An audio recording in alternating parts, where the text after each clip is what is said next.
let's go. Okay, Leo. As long as it's not a sword, I'm happy with it. It's a dagger. It's close enough. And asking Leo to not use a sword character, like, do you know the man's branding? But speaking of which, we have a dagger versus a sword. Yeah. So we'll see how this goes out. Lucina looks like a Persona character.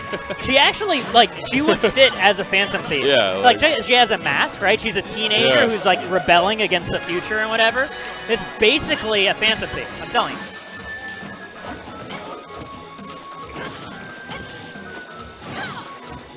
Right, Crimsym getting it going. Oh, goes for the up B. I like that. Even though it's so far been, forward smash at the ledge. Gonna clean that up real quick. That's one of the unfortunate things about Joker, is I feel like when Arsene is out, like, Arsene makes everything really good, but I think Joker's recovery actually gets worse with Arsene. Does his hitbox get bigger with Arsene also? I don't think the hitbox gets bigger, but the problem is that, like, he travels slower and he's only invincible during, like, the startup of it. So you can intercept it easily, and it's also easier to two-frame than his normal grappling hook one. Yeah. What an odd, like, way to buff him. It's counterintuitive. Like, it's a really good recovery for edge guarding, but it's bad for when you're the one actually come back. Yeah, it seems really easy to catch. Crimsym looking really good now. Yeah. Almost has Jae Pea on death percent on a second stock. And meanwhile, Jae Pea kind of not even trying to get in the way of Lucina's recovery. And I don't blame most players for not trying, because, like, Dolphin Slash is so hard to contest. But when you're a Joker and you have the bullet rain, I feel like at the very least, Jae Pea could try tossing that out, because Lucina's going to try to recover as low as possible so she gets the snap. If you hit her once with a bullet, you might actually throw off that whole thing. Yeah. Oh, and the shield break. You're going to do it again. Yeah, going to get that solid kill. Yeah, I haven't even considered that those bullets from above might be able to do some damage on the Dolphin Slash. Great parry there into the grab.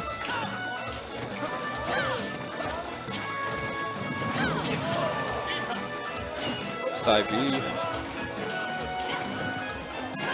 Parrying Lucina is actually pretty challenging too. So, like, JV being able to get it, because unlike a lot of other, especially, like, considered, like, top tierish characters, Lucina's really floaty.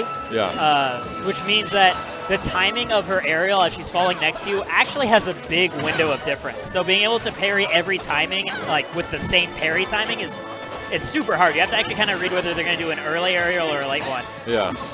You might be really familiar with the matchup. Jae Pea's actually kind of bringing it back, especially with Arsene active. We can find one of these back airs that might actually do the trick. Still not going to contest just Crimsym at all. No pressure there. The thing that was unfortunate too was Jae Pea also just didn't try to read the getup aside from covering neutral getup. I mean, roll getup, right?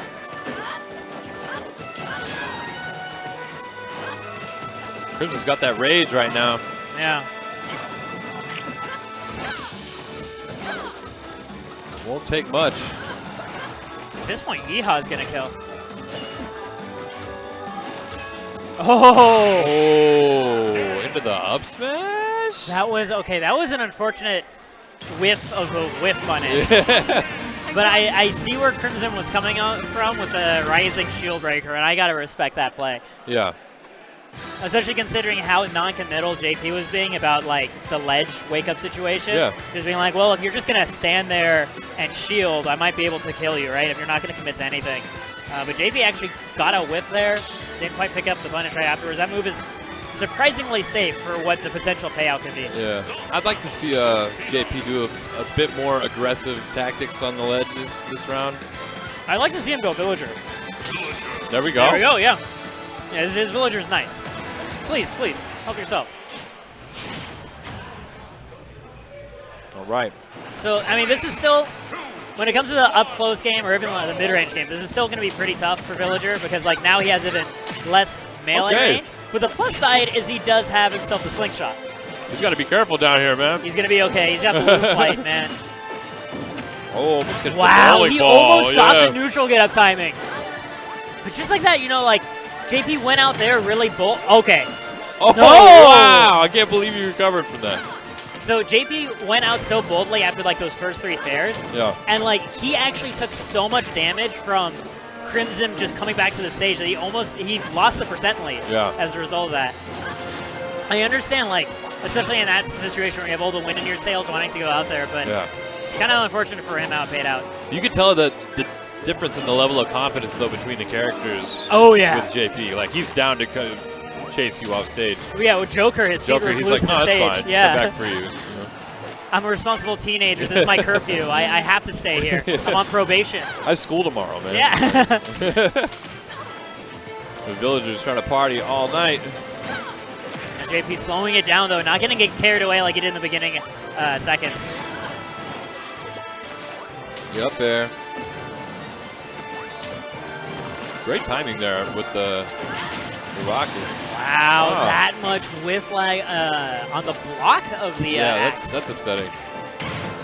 This is looking pretty good for Crimsym now, especially with like how the momentum has shifted. Because I'm not really sure how JP gets the kill comfortably. Like he can kill with back throw, sure, but that means he has to convince the sword character to not be swinging in order to get. Never mind. All right, he gets it. Fair enough. Yeah. All right. Go. Trapping Lucina. Oh, I thought he was going to go for that axe. That was such nice spacing by JP to be out of range of the shield breaker. I'm feeling this villager much more than the Joker. We got some skis here. Crimsym, though, is still weaving his way through these projectiles more and more confidently, especially now he's getting a sense of where these grabs are coming out. And that's the real downside of Villager is the grab. Not only it's so slow to come out, and then it's also punishable afterwards. Ooh.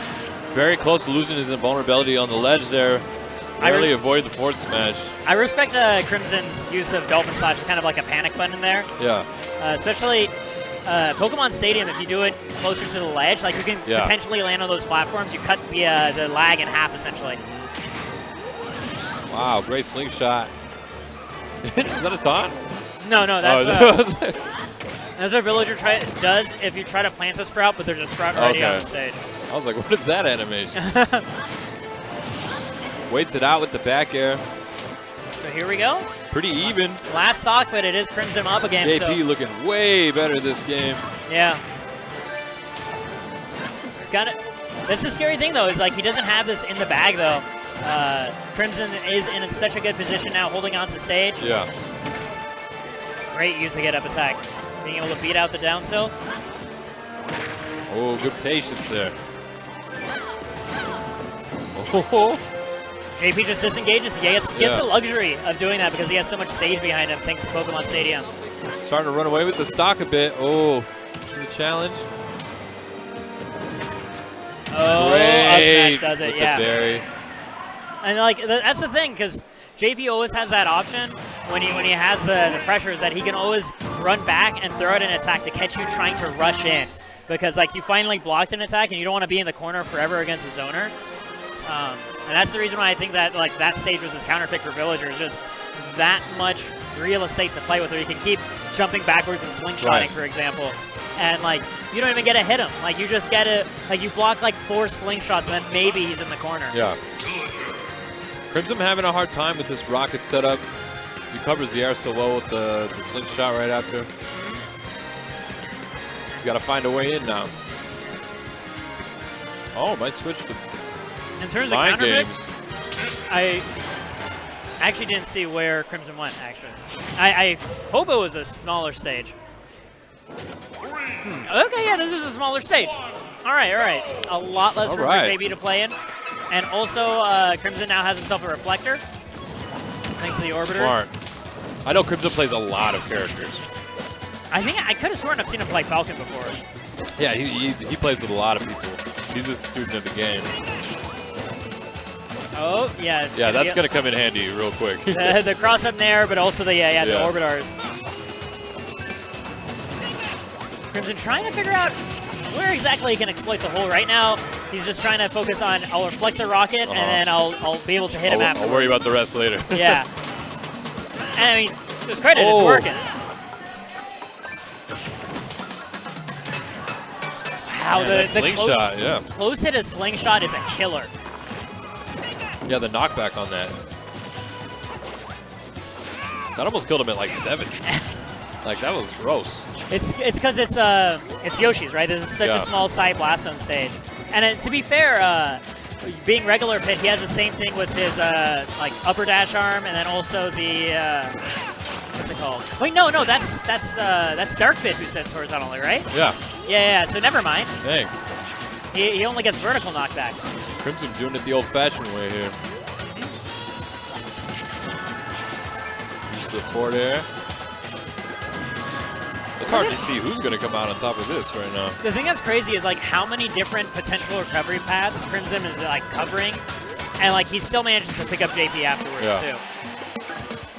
It's such a minefield because Pit can exist off stage for so long. Oh, but the bowling ball got dropped on Pit's head right now. that is actually a huge downside of choosing a walled stage here.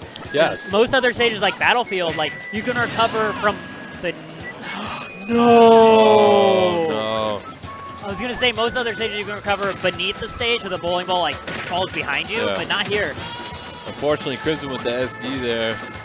That's actually so huge, especially with how well JP's playing. Yeah. Yeah, Crimsym on his last stock. Trying to apply some good platform pressure, but unfortunately can't really capitalize after the nair. Great grab there. JP's getting a little cheeky here. JP's mix-up game is so great. Oh yeah, he's doing great right now. Like, the fact, like, as he's falling in with a slingshot, like, the opponent is forced to block the slingshot. And then Look at this! Oh my god, the yeah. setups! The ledge trap almost came together, but Crimsym wisely choosing to roll, get up. Oh, he said, I got it, bro. I'll meet you there. Oh, just Oh no! He can't pedal hard enough when he only has one! Crimsym, no. Crimsym's got a chance. He's got a chance. That was actually the perfect response. Yeah, that was a great punish. A lot of people hesitate after they block that. It's like, wait, what do I do to him in the air? He's not in lag. Yeah, just shoot him with a slingshot. Oh. Wow. I'm actually getting scared for JP right now. Because he's playing so bold. I like the choice of the respace. Oh, back throw, no hesitation. Close up at that net right now. JP taking it. Pretty even game, minus the SD in the second stock. Yeah, if it wasn't for the SD, that was looking like a last hitter. Yeah.